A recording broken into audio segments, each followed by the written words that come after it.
இந்த ஹைட்ரைடினைட்டிஸ் செப்ராட்டிவ்ன்ற கண்டிஷனில் பல மித்ஸ் இருக்குதுங்க. அதை நம்ம ஒரு ஃபியூ மிஸ் மட்டும் நம்ம இதை பார்ப்போம். ஃபர்ஸ்ட் அண்ட் ஃபார்மோஸ்ட் வந்து இது வந்து ஒரு இன்ஃபெக்டிவ் பெத்தாலஜி, இன்ஃபெக்ஷனால் வர்றது அப்படின்ற ஒரு ஐடியா வந்து இட்ஸ் நாட் ட்ரூ. இது ப்ரிடாமினண்ட்டாக வந்து ஒரு ஆட்டோ இன்ஃப்ளமேட்டரி கண்டிஷன்றதுனால ஒரு இன்ஃபெக்டிவ் பெத்தாலஜி இருக்காது.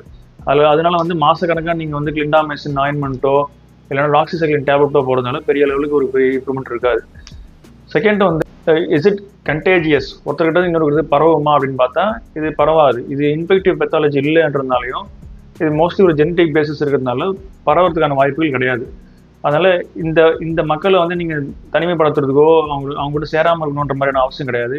அவங்க போகிற ட்ரெஸ் நம்ம போடுற மாதிரியான கான்செப்டும் கிடையாது. மூணாவது வந்து இது வந்து ஒரு டைப் ஆஃப் ஆக்னி, அதாவது முகத்தில் வர முகப்பரு மாதிரி அது ஒரு டைப் ஆஃப் ஆக்னின்னு சொல்கிறது வந்து பெத்தாலஜிக்கல் கரெக்ட் கிடையாது.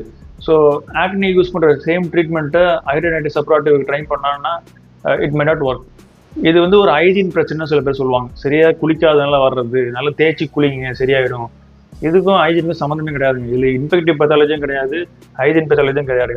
நெக்ஸ்ட் வந்து ஷேவிங் பண்ணினா வரும், அந்த ஷேவிங் பண்ணுறதுனால தான் ஹெச்எஸ் வருதுன்றது கரெக்ட் கிடையாது.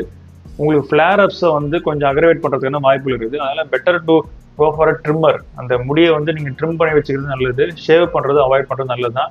ஆனால் ஷேவ் பண்ணுறதுனால தான் ஹெச்எஸ் வருதுன்றது வந்து கரெக்ட் கிடையாது.